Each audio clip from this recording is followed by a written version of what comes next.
ಬೆಂಗಳೂರಿನಲ್ಲಿ ಬಲಿಗಾಗಿ ಕಾಯ್ತಾ ಇದೆ ಡೇಂಜರ್ ಫ್ಲೈಓವರ್. ವಾಹನ ಸವಾರರು ಜೀವ ಕೈಯಲ್ಲಿ ಹಿಡಿದು ಓಡಾಡುವ ಸ್ಥಿತಿ ನಿರ್ಮಾಣವಾಗಿದೆ. ನಾಗರಭಾವಿಯ outer ring road danger. Silicon city ಬೆಂಗಳೂರಿನ ಫ್ಲೈಓವರ್ಗಳ ಕಥೆ ಇದು. ವಾಹನ ಸವಾರರು ಜೀವ ಕೈಯಲ್ಲಿ ಹಿಡಿದು ಓಡಾಡುವಂತ ಪರಿಸ್ಥಿತಿ ಇದೆ. ನಾಗರಭಾವಿಯ ಔಟರ್ ರಿಂಗ್ ರೋಡ್ ಡೇಂಜರ್. ಕುಸಿದು ಬೀಳುವ ಸ್ಥಿತಿಯಲ್ಲಿದೆ ಮೇಲ್ಸೇತುವೆಯ ತಡೆಗೋಡೆ. ಸುಮ್ಮನಹಳ್ಳಿಯಿಂದ ನಾಯಂಡಹಳ್ಳಿವರೆಗೆ ಬರುವಂಥ ದಾರಿಯಲ್ಲಿ ಕಂಟಕ ಇದೆ. ಬೆಂಗಳೂರಿನಲ್ಲಿ ಬಲಿಗಾಗಿ ಈ ಫ್ಲೈಓವರ್ ಕಾದು ಕುಳಿತಿರೋದು. ಯಾರು ಕೂಡ ಇದರ ಬಗ್ಗೆ ಗಮನ ಹರಿಸ್ತಾ ಇಲ್ಲ. ಬಟ್ ವಾಹನ ಸವಾರರು ದಿನನಿತ್ಯ ಆತಂಕದಲ್ಲೇ ಓಡಾಡುವಂಥ ಪರಿಸ್ಥಿತಿ ಇದೆ.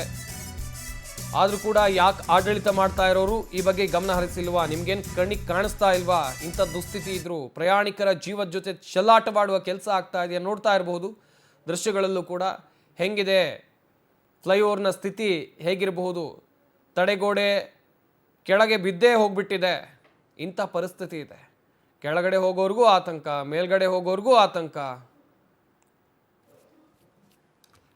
ಈ ಬಗ್ಗೆ ನಮ್ಮ ಪ್ರತಿನಿಧಿ ಪ್ರತ್ಯಕ್ಷ ವರದಿಯನ್ನು ಕೊಟ್ಟಿದ್ದಾರೆ, ಬನ್ನಿ ನೋಡೋಣ.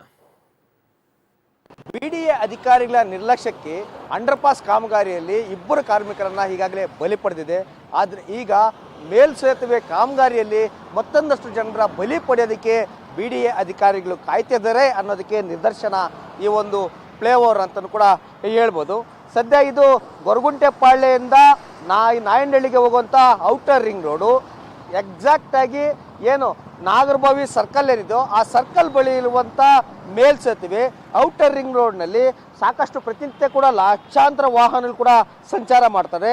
ಅದೇ ರೀತಿಯಲ್ಲಿ ಕೂಡ ಔಟರ್ ರಿಂಗ್ ರೋಡ್ ಕೆಳಭಾಗದಲ್ಲಿ ಅಂದರೆ ಸರ್ವಿಸ್ ರೋಡು, ಆ ಸರ್ವಿಸ್ ರೋಡಲ್ಲೂ ಕೂಡ ಸಾಕಷ್ಟು ವಾಹನ ಸವಾರರು ಕೂಡ ನಿತ್ಯ ಸಂಚಾರ ಮಾಡ್ತಾರೆ. ಆದರೆ ಆ ಸಂಚಾರ ಮಾಡುವಂಥ ವಾಹನ ಸವಾರರು ತಮ್ಮ ಜೀವವನ್ನು ಕೈಯಲ್ಲಿಟ್ಕೊಂಡು ಸಂಚಾರ ಮಾಡುವಂಥ ಪರಿಸ್ಥಿತಿ ಸದ್ಯಕ್ಕೆ ನಿರ್ಮಾಣ ಆಗಿದೆ. ಯಾಕೆಂತಂದರೆ ಈ ಫ್ಲೈಓವರ್ ಮೇಲೆ ಕಟ್ಟಿರುವಂಥ ತಡೆಗೋಡೆ ಸಂಪೂರ್ಣವಾಗಿ ಶಿಥಿಲಾವಸ್ಥೆಯಾಗಿದೆ. ಅರ್ಧಂಬರ್ಧ ಕಟ್ಟಾಗಿ 3/4% ವಾಲಿದೆ. ಅದು ಕೂಡ ರಸ್ತೆ ಪಕ್ಕಕ್ಕೆ. ಇದೇನಾದರೂ ಕೆಳಗಡೆ ಬಿದ್ದರೆ ಯಾರು ಕೂಡ ಸ್ಪಾಟ್ನಲ್ಲೇ ಡೆತ್ ಆಗುವಂಥ ಎಲ್ಲ ಲಕ್ಷಣಗಳು ಕೂಡ ಇದೆ. ಸುಮಾರು ಏನು ಹೆಚ್ಚು ಕಡಿಮೆ ಒಂದು 300ರಿಂದ 400 kgಯಷ್ಟು ಒಂದು ಸಲಕರಣೆ, ಅದೇ ರೀತಿ ಕೂಡ ಕಬ್ಬಿಣದ ತುಂಡು ಮತ್ತು ಸಿಮೆಂಟ್ನ ದಿಂಡು ಏನು ತಡೆಗೋಡೆ ಇದೆ ಸಂಪೂರ್ಣವಾಗಿ ಹಾಳಾಗಿದೆ. ಎಲ್ಲವನ್ನು ಕೂಡ ಕಬ್ಬಿಣದ ಸರಳು ಕೂಡ ಹಾಳಾಗಿ ಬಂದಿದೆ, ಸಿಮೆಂಟ್ ಕೂಡ ಬಂದಿದೆ. ಇಷ್ಟೆಲ್ಲ ಆದರೂ ಕೂಡ ಇದು ಸಂಬಂಧಪಟ್ಟಂಥ ಟ್ರಾಫಿಕ್ ಪೊಲೀಸರಾಗಿರ್ಬೋದು, ಇಲ್ಲ ಅಂತಂದರೆ ಅದೇ ರೀತಿ ಕೂಡ ಬಿಡಿಎದವರಾಗಿರ್ಬೋದು, ಯಾರೂ ಕೂಡ ಗಮನಿಸಿಲ್ಲ. ಇಷ್ಟರ ಮಟ್ಟಿಗೆ ಇದು ಹಾಳಾಗಿದೆ. ಇದು ಯಾವಾಗ ಬೇಕಾದರೂ ಕೂಡ ಕೆಳಗಡೆ ಹೋಗುವಂಥ ಬೈಕ್ ಸವಾರರ ಮೇಲೆ ಬಿದ್ದು ಪ್ರಾಣವನ್ನು ಕಳೆಯುವಂಥ ಸಂದರ್ಭ ಎದುರಾಗಿದೆ. ಏನು ಹೆಚ್ಚು ಕಡಿಮೆ ಒಂದು 6ರಿಂದ 7 ಮೀಟರ್ನಷ್ಟು ಉದ್ದದ ಏನು ತಡೆಗೋಡೆ ಸಂಪೂರ್ಣವಾಗಿ ಶಿಥಿಲಾವಸ್ಥೆಗೊಂಡಿದೆ. ತಕ್ಷಣ ಇದಕ್ಕೆ ಸಂಬಂಧಪಟ್ಟಂಥ ಬಿಡಿಎ ಅಧಿಕಾರಿಗಳು ಈ ಕಾಮಗಾರಿಯನ್ನು ದುರಸ್ತಿ ಮಾಡಿ ಮುಂದೆ ಆಗುವಂಥ ಅನಾಹುತವನ್ನು ತಡೆಯುವಂಥ ಕೆಲಸವನ್ನು ಮಾಡಬೇಕಾಗಿದೆ. ಕ್ಯಾಮ್ರಾಮನ್ ರಮೇಶ್ ಜೊತೆ ಮಲಂಡಳ್ಳಿ ಶ್ರೀಧರ್, ಪವರ್ ಟಿವಿ, ಬೆಂಗಳೂರು.